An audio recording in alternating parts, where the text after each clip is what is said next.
I would like to each one of you for joining us this afternoon for the technical session, Green Inclusive Financing Framework for Promoting Uptake Partners Center for Financial Inclusion Account. It is my pleasure to invite on stage the esteemed panel session for this session. This session shall be moderated by Mr. Howard Miller, Research Director, Center for Financial Inclusion Icon, and the panelists include Purvi Bhavsar, co-founder, managing director, Pehel Financial Services; Mr. Hemant Mathur, co-founder, ThinkAge and venture partner, Bharat Innovation Fund; Biswarup Banerjee, program manager, Renewable Energy, IKEA Foundation; Abhishek Raju, co-founder, SetSure. I would like to over the session to Mr. Howard Miller. So thank you all for coming.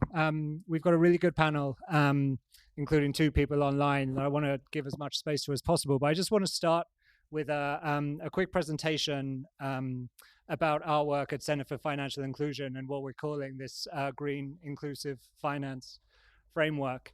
My name is Howard Miller. I lead the research on climate and green inclusive finance for CFI, a think tank based in Washington, D.C., but very active in these kind of emerging topics in financial inclusion.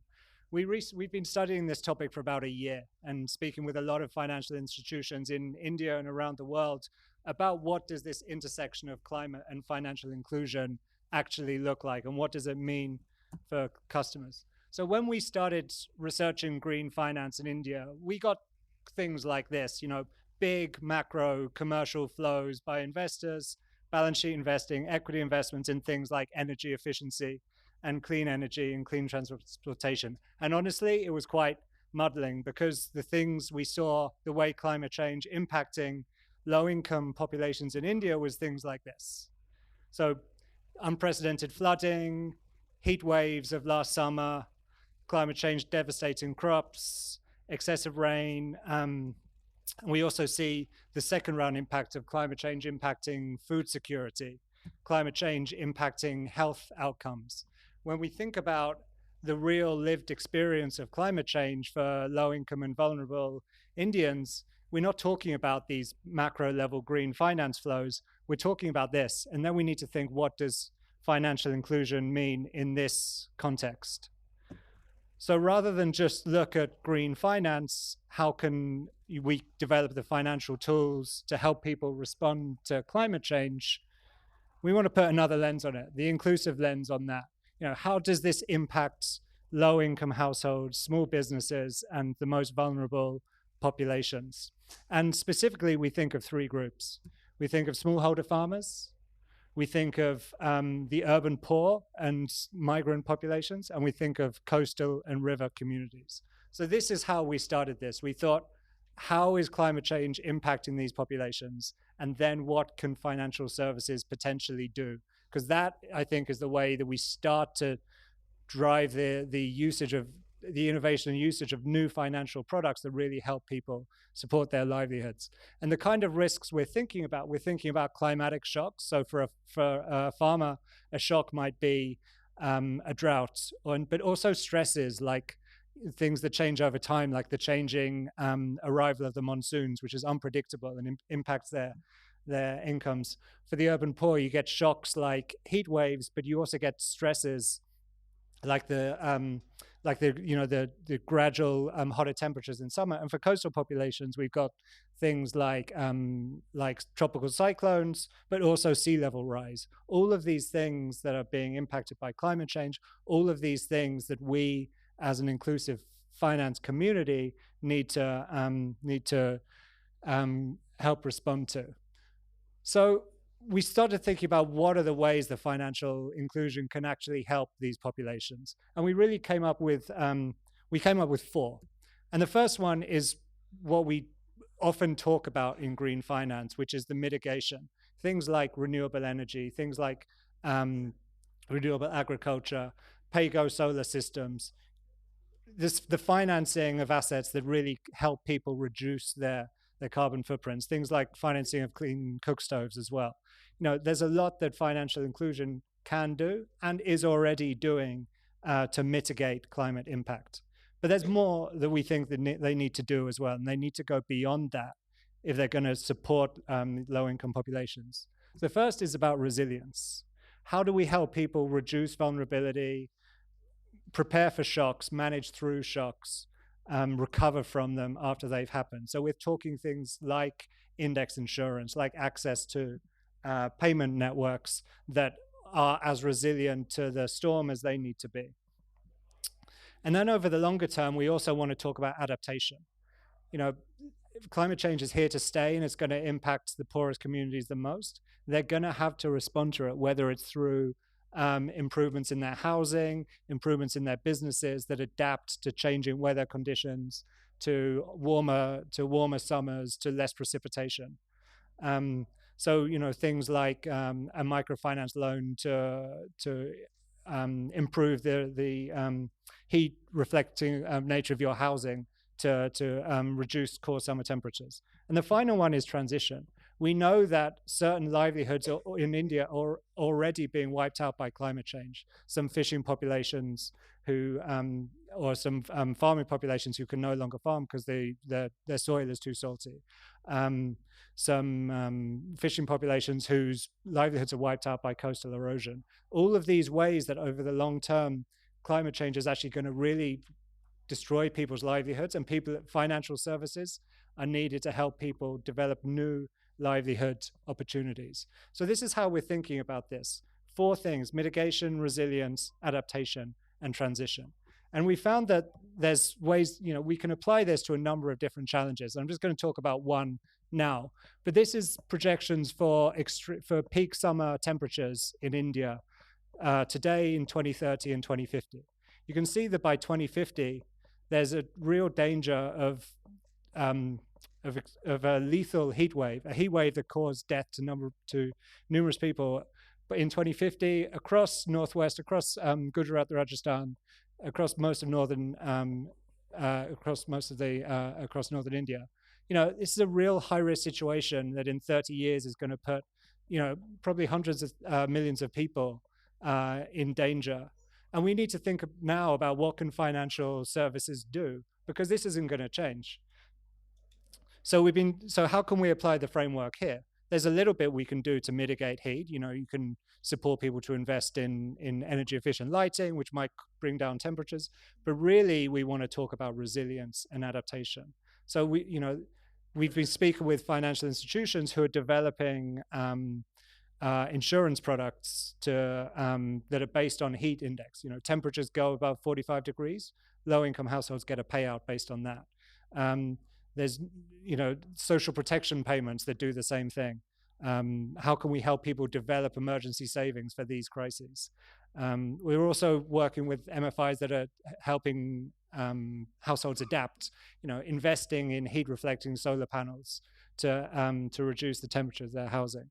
And then ultimately, financial services will need to help the transition as well. People migrating, people seeking out new business opportunities because of this.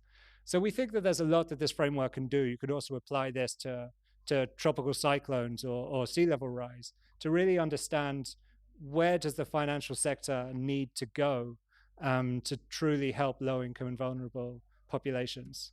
So we've distilled this into and kind of surveyed the landscape of this in a paper we've just published that I welcome you to take a look at and follow up with any questions that you have.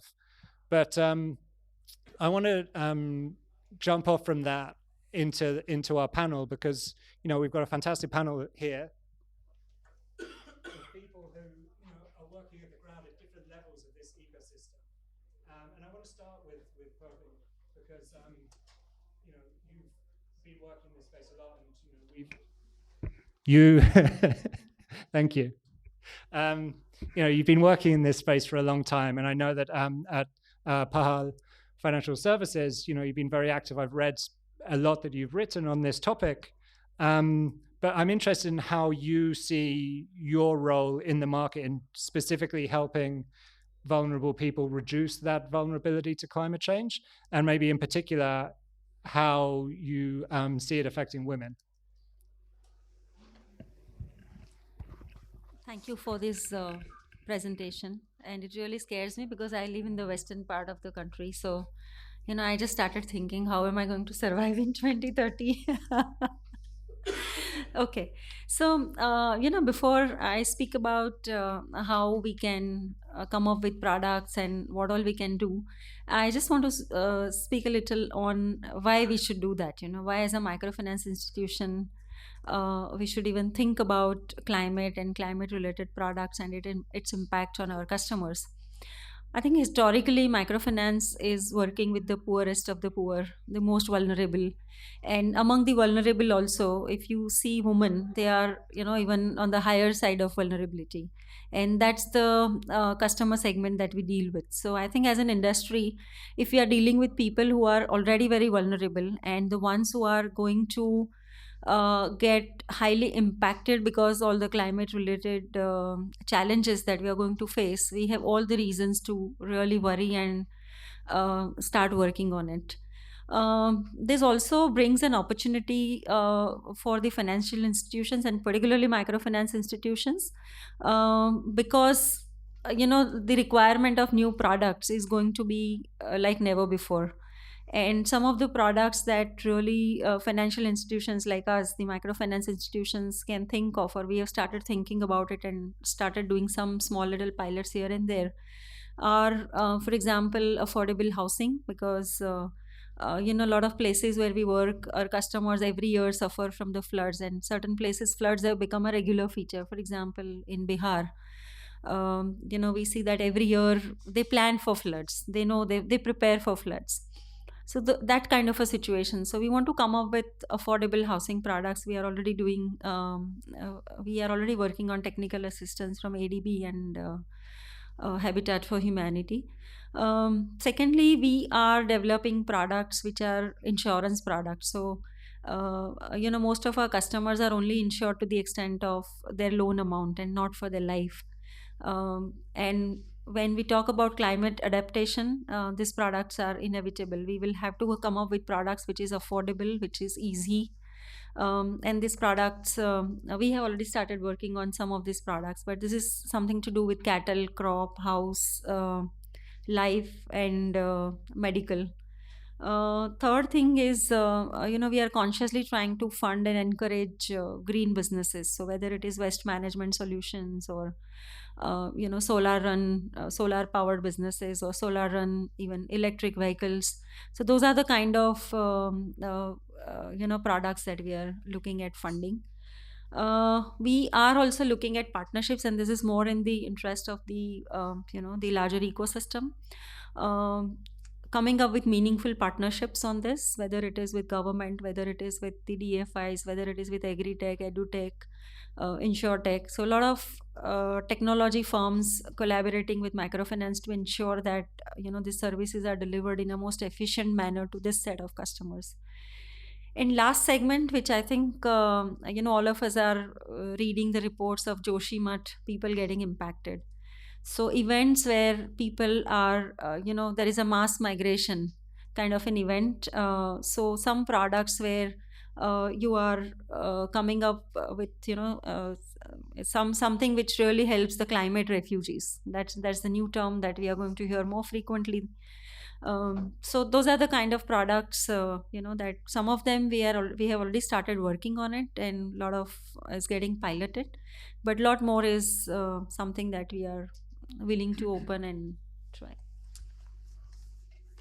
Thanks, Purvi. And maybe we'll go online now if Biswaroop is there. Yeah. So we know that the market for clean energy solutions that within our framework fit within the mitigation of climate change is much more developed than financial tools for resilience and adaptation.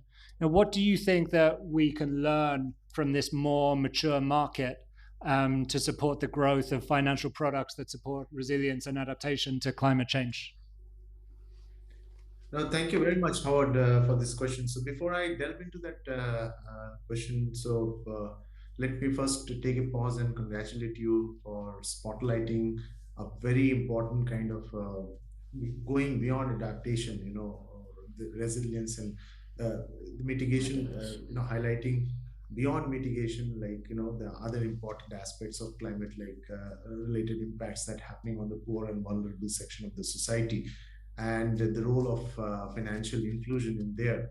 So if I come back to the clean energy sector per se, so in fact, when you talk about clean energy being more kind of evolved, so there are two aspects to it if you look down very closely. So one is, of course, when you talk about clean energy, there's a lot of discussions happening around the energy transition, the system of the utility scale transformation of to clean energy systems, right? And that's where probably most of the financing so far and the discussion so far has been concentrated on to what you came across when you started off with this study, right? There's a great kind of disconnect between the financial flows and actual impact of climate that's happening on the poor and marginalized sections. The other aspect of it is the clean energy, the energy requirement, in fact, for the marginalized section of the society, right? And wherein you talk about the climate vulnerability becomes more pronounced in there, and the energy needs also become more pronounced there. So what can we do to extend clean energy products for these kind of segment of society? So what has happened so far, there has been a more focus on lighting, right, for for the underserved and unserved areas as far as clean energy products goes. But what we really need to see is beyond lighting. So what are the possibilities there? So they need to build their livelihoods there. They need to be more adaptive. So that's where we are focusing on, probably the energy requirements connected to improving the livelihoods and lives of people and the services that people receive in the underserved areas. Right. So going back to what we have seen in terms of say financing, say we have seen the private sector coming in forward for at least the utility scale transformation, right? We talk about rooftop installations or large solar scale, and to an extent, we have seen participation of the financial institution in terms of extending financial products, especially focusing on the lighting needs of it. What we really need to do is to build narrative around, or build narrative, or spotlight our attention around the need for the decentralized energy system for and its importance in terms of building the climate resilience and climate adaptation capacity for the poorer segment, right? So and of course highlight the market potential around that. So there are some estimates and studies happening in India and Africa, which points out there is 50 to $100 billion opportunity for financing various kind of clean energy products in there. So, but the market is very early on, so as to say at this point in time. So there are definitive concerns that are there, which is pretty valid from the financial sector perspective, because they are still not sure about the technology stability of the various products, the after sales services, as well as in terms of the cost of borrowing. If you talk about dedicated lending facility, so the cost of borrowing is still very high, because even the dedicated line of credit still, like focus on utility scale, not the decentralized small solutions for smaller for the population that we are talking about. And of course, there is a high transaction cost that is involved in terms of extending these financial services. So we have digitization in place, which needs to further like improve in terms of collection efficiencies and all. So definitely there is a role of concessional finance in terms of establishing this market, and that's where blended financing instruments become very important in terms of pushing this sector forward, in terms of extending credit guarantee or low cost concessional capital to financial institution to set up the portfolio on lending on for various products and services, as highlighted by my previous like panelists. So I see a great role of concessional capital in terms of or the blended finance instruments in terms of building this portfolio for this. And there's a lot of parallel that we can draw. There has been a lot of incentives forwarded by the public sector, by the government, in establishing the larger kind of solar market for the utility scale. Similar can be done for the decentralized, rural applications as well. Thanks for that. That was great. So maybe we'll come back to the room. Hemendra, I know that you wear a number of hats, and you've been in this agri investment ecosystem for a long time, and I guess we've seen a lot of it's a relatively mature ecosystem, I would say, that, at least compared to what these new areas we're talking about, and I would guess that that's partly because money goes where we can measure it. There's data, there's KPIs in a lot of this agtech investments, particularly in the renewable energy. We can measure the reduction of emissions, and you can thus measure the performance of, say, a blended finance instrument based on that. It's harder to measure a concept like adaptation or resilience. We're not there with the data or the metrics. But what do you think investors need in order to build this investment case for investing in these kind of new products for resilience and adaptation? Sure, Howard, and thanks for wonderful opening presentation, and thanks to Purvi, Biswaroop, and Abhishek on the call. So I think it's a good question from an investor perspective, especially the ones who are investing in agri-tech. I must confess that so far, climate tech or green financing was always on the periphery. The fact is that the agri-tech is very young in India. The average age of an Indian startup would be somewhere between 3 to 4 years, and I think all of us are in a sort of in a stage where we're figuring out what models are going to scale, what's going to become more sustainable, etc. Right? But having said that, I think climate tech is becoming more and more critical, especially with many investors, who are climate focused, coming into the sector and making an investment. Many of them in India. In fact, a lot of agri-tech investors are pivoting to climate tech because they see more deals out there. And there's a bunch of international investors. Typically, they invest late stage, but they've also started to invest. And that's where we are seeing a lot of startup also sort of realigning and refocusing on some of these aspects which you talked about. I think one thing which is scaled is, I would say, climate risk mitigation, because a lot of these startups are around data and digitization, right?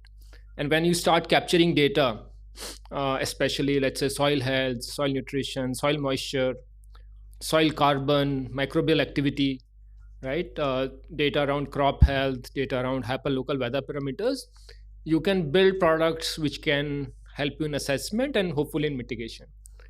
So like Setshore, Cropin, Bharat Agri, and probably there are 3 or 4 dozen startups which are pure data-driven startups. And I think a lot of them can potentially help us build some of these products which are not there in the market. On climate adaptation, I think there are fewer startups, and I think majority of them are sort of at very grassroots level, right?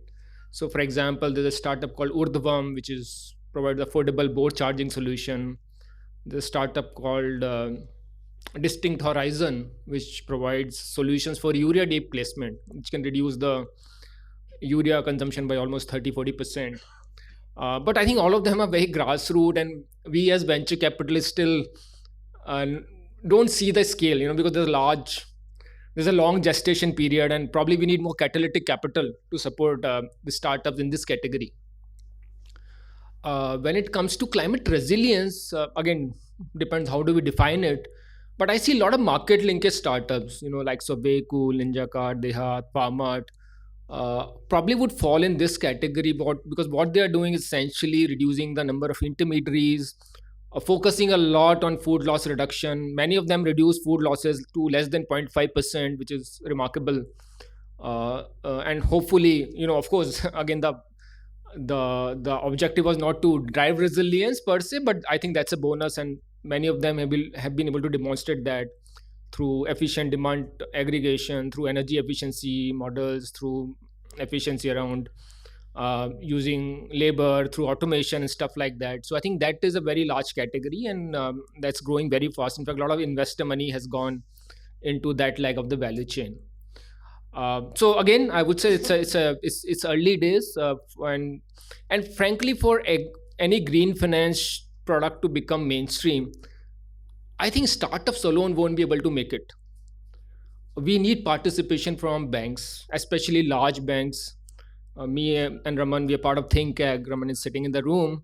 We worked with State Bank of India for almost a year or so to build their digital financing strategy for lending to farmers, essentially through partnership with agritech. It took more than a year to make SBI sort of understand the nuances of startups, and we have to really tone down a lot of their vendor selection criteria. They wanted net worth to be positive, a board of director in place, and all that.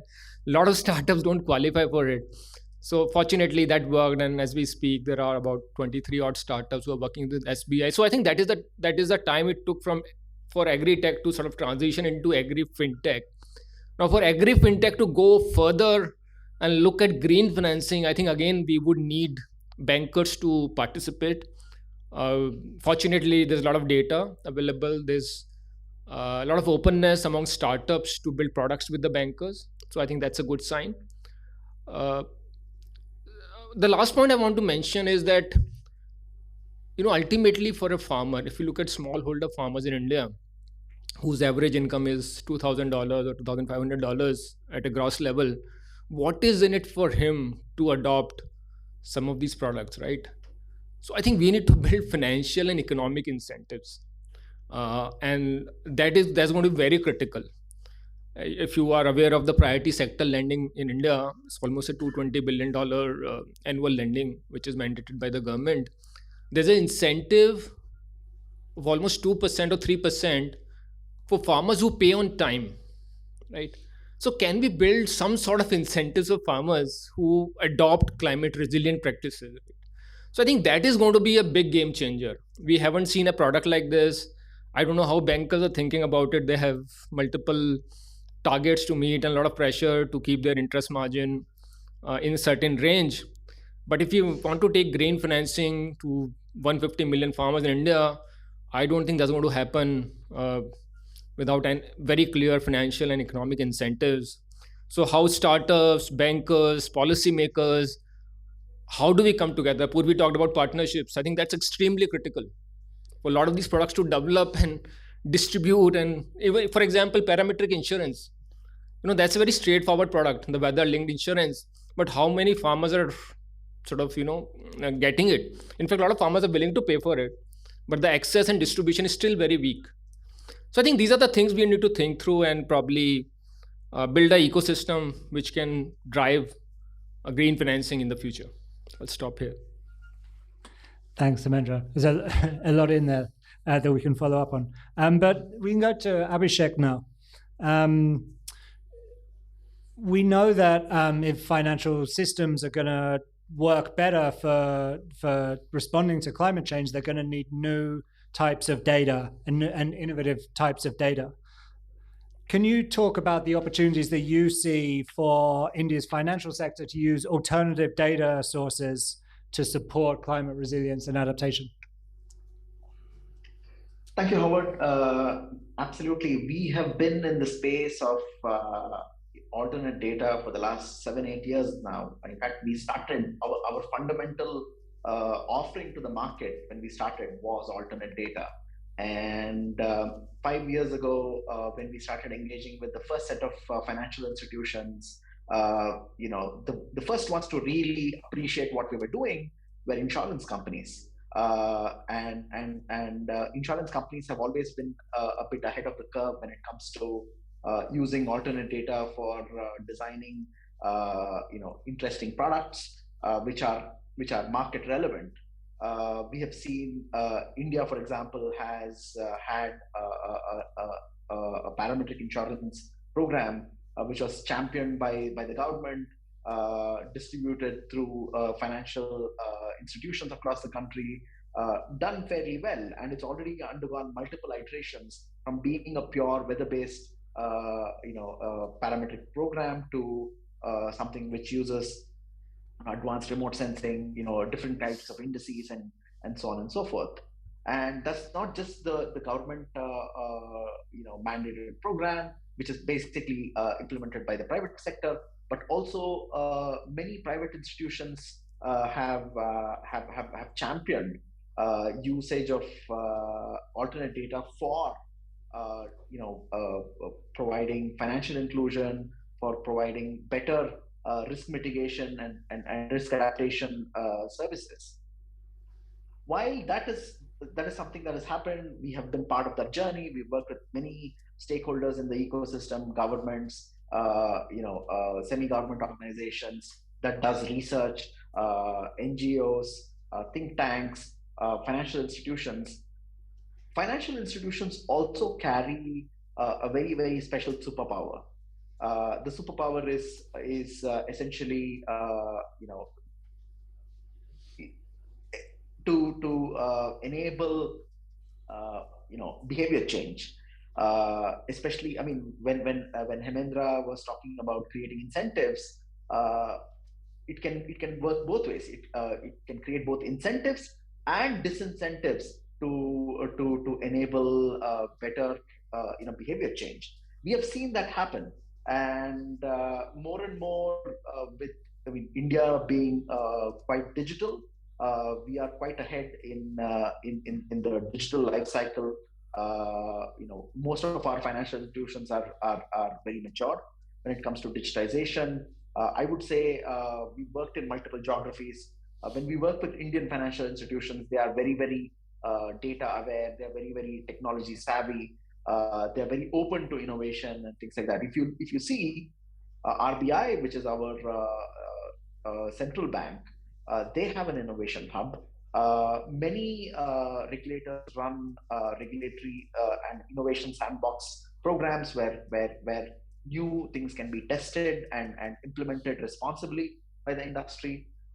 And another key validator for the belief and the future of alternate data is Saxshore. We as a company, we've been invested by some of the major financial institutions in the country. Three of the largest private banks in the country are investors in our company, all because they believe alternate data is going to be mainstream.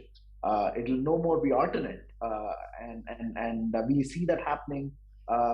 Credit bureaus like Sibyl have partnered with us in using alternate data for better credit risk assessments or better credit rating. Better credit rating tools will enable, which are driven by alternate data, will enable better credit underwriting for some of the most vulnerable, population, and we see that happening already. So with some of our products which are already in the market being used by financial institutions, we know that the appetite for alternate data in risk mitigation, risk management, and risk adaptation is only going to go bigger, and we'll see that impact as these products are going to become mainstream. And we hope that we can remain part of this journey. We can hope we can invite other players in the ecosystem to also work with us in this transformational change. So yeah. Thanks, Abhishek. I have a bunch more questions that I would love to ask, but I'm also conscious of time, and I want to give the floor an opportunity also to ask any questions before we go around again. So if anyone has any questions, and that includes my panelists, if you want to ask each other any questions, please do raise your hands.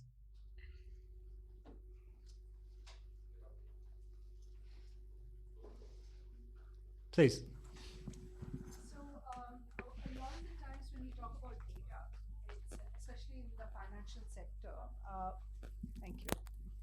especially in the financial sector, it seems to me that we talk about data of the past, right? So you capture the data, particularly because, as my colleague said, a lot of the discussion is about credit modeling. It's to look at what is going to be the credit risk assessment when you make a loan, and therefore the ability of the person to repay. One of the things that I haven't really heard too much about is, especially in the context of green finance or climate change modeling, it's about trying to make predictive modeling of what's going to happen in the future. And climate change effectively is not a phenomenon that we've seen in the past before. So we've got to develop these models which tells us what's going to be the situation about heat waves in North India in 2050. And a concern here is that a lot of the climate change models that we see in the world are being developed in Western regions, right? So those economies focus on their climate change impact and they are using data that's more for them. Tropical climate change impact is going to be very different, right? So the kind of things that Howard talked about, which is heat waves, it's not something that we can trust or we can expect to be developed as models in other countries. And my concern is that when we talk about financial products, those products are viable and long term products are only sustainable as long as we build better and better models for what the risks are that we're going to face as societies, even globally across countries, right? Because insurance, in a certain sense, works because somebody else is taking the loss and somebody else can be pooling it together to pay off.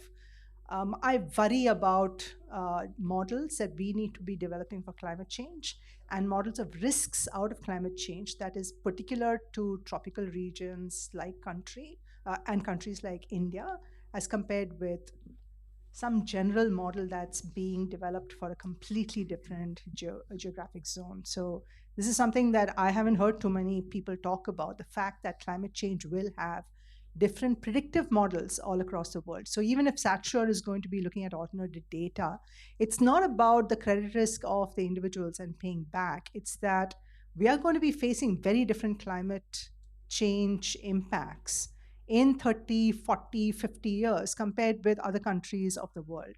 Are we building those models for ourselves? What are the data that we are supposed to be looking at? I think that we have to have a lot more discussion about that, and especially when it comes to insurance and finance. Thanks. That was my point/question. Where are those models being built?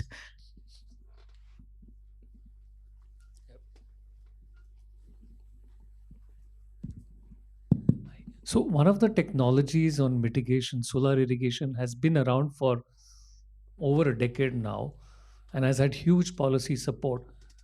Uh, are there lessons from there that could be looked at to see what has worked and what has not worked and what should be scaled up, both from a tech point of view and also from a financial uh, eh, access to finance point of view? I think that's my first point. The second is on the adaptation piece. Broadly, as I understand, adaptation cannot be done with a one size fits all framework. Whereas anything in the financial services sector is typically, here is my product, go and deploy it. So, how does one reconcile the two? Or am I looking at it differently? The first might be a question for Biswaroop, if you want to take that. And I don't know who wants to take the second. Yeah, I can take the second and first one because I think these are no, to the point that you need more kind of modeling on the risks of climate is well taken. I think this is one piece of work that's slowly getting into the thinking of the different kind of development practitioners, so as to say for example, if we as a foundation are also focusing on climate and parallelly working with the smallholder farmers, this point is well taken that if you are operating regionally, probably you need to evaluate the risks associated with the climate and the changing climate pattern in that area that really influences many of the factors for well-being for the farmers. So be it like recurrent flood, droughts, or changing rainfall pattern, or the soil moisture, soil health in terms of the capacity of the aquifer there. So these are all complex set of variables, a lot of information that needs to be put together and put in a kind of concrete kind of a modeling while you are doing this development intervention as well. So this point is well taken. I think going forward, that's going to be the way of working for many of the development institutions in the country. To the second point that you mentioned about the solar water pumping and what lessons can be learned from there in terms of scaling. So honestly, if you look into, even despite the subsidy that exists for the solar water pumps, in terms of, if you look into the numbers that have been deployed, so there's a long way to go in there, because probably what you need is beyond subsidy and financing, is what people pointed, my fellow panelist pointed out earlier, that what kind of incentive structure really exists for the smallholder farmers to adopt these kind of technologies. That's a very, very important critical point, right?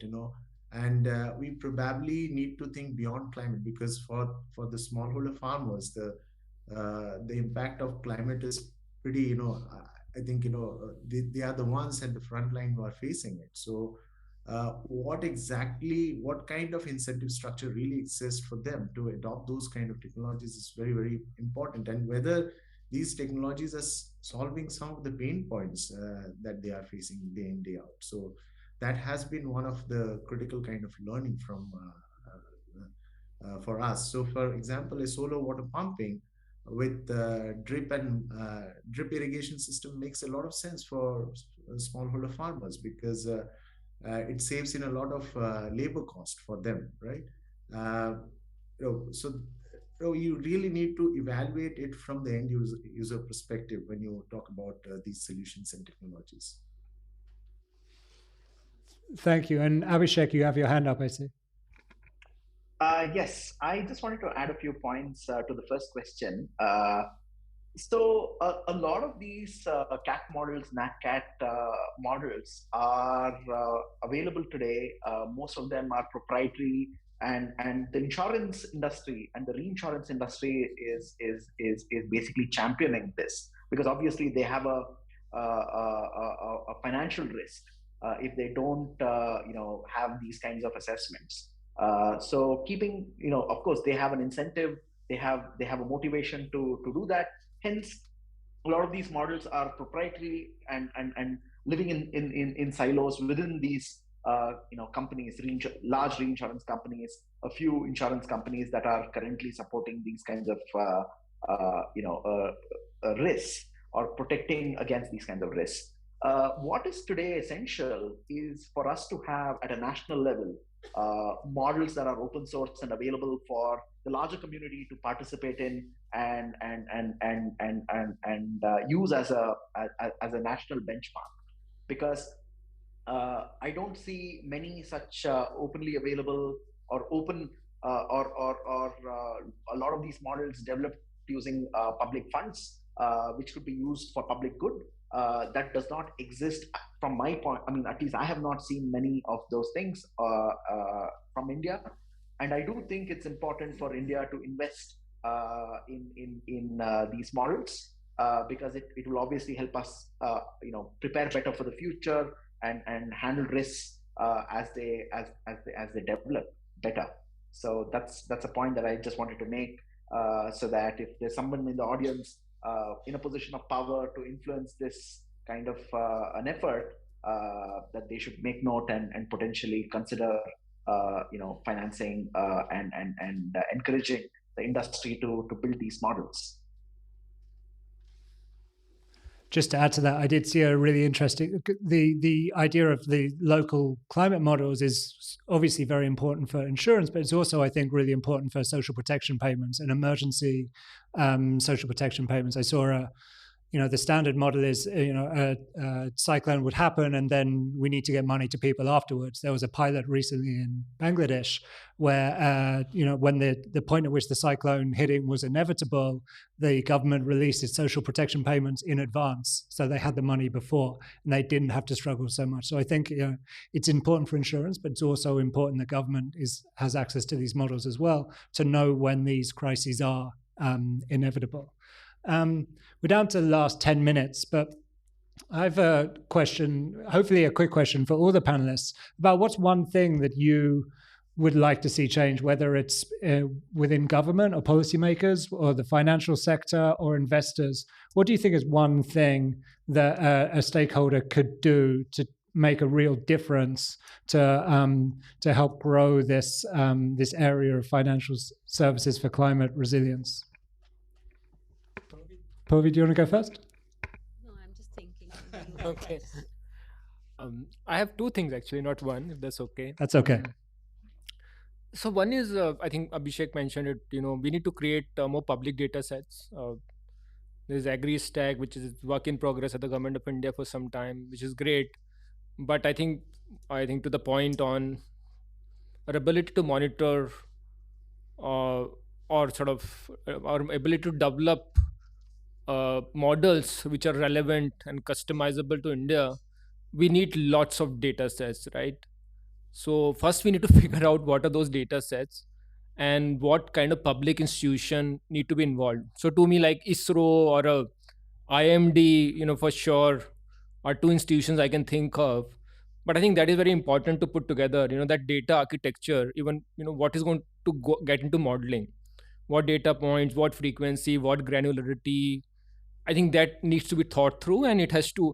I doubt startups or anyone else can do it unless government gets involved, at least in the data collection. I think startups do a good job on the modeling, but the data has to come from the government, which is sort of verified, authenticated. So I think that's one.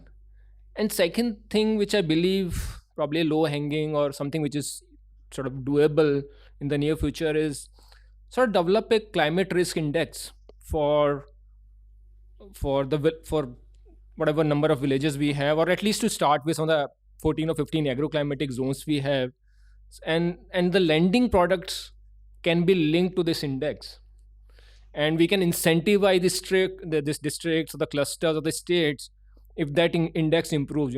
So can we build some sort of index which is reliable and can become integral to some of the lending products by the bankers, or for that matter insurance products which are developed depending on the region, geography, etc. So these are 2 points. I just want to add that, while a lot of work is happening on mitigation, adaptation is more like, doing very retail kind of a thing where you need to have a good distribution and understanding of the markets. So recently, when I was talking to, some government department in our state on climate change, they spend most of their budget on mitigation, because mitigation typically comes from very big projects, large projects, and that is much easier to go after than doing small little adaptation things here and there. So I think policy about adaptation and focus on adaptation from the policymakers should be something that I would look for. And Abhishek? Okay, I think the first thing we need to do as a country is invest in education, right? If you look at the number of people in policy making positions versus the rest of us, is just a few versus many. Obviously in the policy circles, people are very much aware of about climate change, the impact it has, what's in it, for all of us. However, it's important for the grassroots to also realize the impact. It cannot always be carrot and stick. It cannot always be that governments are just creating incentives for behavior change. We also need to tell why that behavior has to change. And perhaps there will come a point where you don't need to really offer a carrot and a stick for behavior change, or people will automatically change in the interest of self-preservation and sustenance. So I think investing in education from the very primary level, primary school, etc., have subjects on climate change, impact of climate change, and how we have got to this point is something that we certainly need to invest in as a society. And things like data sets and stuff like that. When there is an opportunity, when there is a demand, we will find a way to find those data sets. If it's not digitized, we will digitize them. If we don't have technologies today, sensors today for measuring some things, we will invent those sensors. But we really need to, I mean, every last citizen of our country should know what is in it for us. Why should we take climate change seriously, and what should we do as individuals for making a positive contribution? And that all starts with education. So we need to do education. The government needs to invest in educating all of us better. Thanks, Abhishek. And Bizarup, one thing that you would like to see changed? No, I think there are plenty of good ideas in there, and climate change is something which is, I think, knocking at your doorstep, right? And what my fellow panelists earlier highlighted is the importance of partnerships in here. So I think we need to really, really get going around that, because we have financiers, we have technology providers, we have the solutions exist, many of the solutions that really exist, and needs to be probably implemented at this point in time. So I think we really need to accelerate and pace up around what can be pragmatically done in this particular space. Thanks for that. I'll just come back. We have a couple of minutes left, so I think maybe we can just discuss this idea of the climate risk index. I think it's such an interesting idea, but I think there's also risks associated with that it can be a tool for financial exclusion. I just wonder if anyone has anything to say about using the risks of data being used as a tool for exclusion rather than inclusion. Never thought about it, but the whole idea is about creating incentives for farmers, for local administration, for village panchayats, FPOs to improve it, right? So I don't know. Of course, it can work against them in some ways, but I think we have seen that working in many other things. Like India has this innovation index or startup index, and we see states competing to improve their rating, right? And we have so many indices, sort of some global indices, etc. So yeah, I know there are pros and cons, and just an idea. I'm sure we should debate it a bit more and sort of. Yeah, go ahead. So my mind started working when you talk about index, because all the scores and index does not mean that it is only negative. It is from a finance point of view. It is just that you are seeing in the mirror, the kind of risk that you are taking, and then you always have a possibility to price it correctly, or to put it in a tenor which can take care of itself. So it is not a totally negative thing. At least if you have some sort of an index, that you know what you are getting into, and then you can do a risk based pricing that can help you cover your cost. So it may not be a totally that they will be excluded, but possibly as a financer, we can take a better credit call. It's thanks. It's a fascinating idea. I think that there's like you say, there's pros and cons, but I'd love to see something like that developed. We're out of time, I'm afraid. But I really want to thank Purvi and Hemendra and Bizarup and Abhishek. I wish we had more time, but it's been great to learn from you all. Thank you very much. Thank you all for attending. If you want to read more on this from Center for Financial Inclusion, please look us up. But thank you all. Thank you very much. We requested the panelists to accept the souvenir. I would like to call Shomin Chatterjee to come forward and present the souvenirs.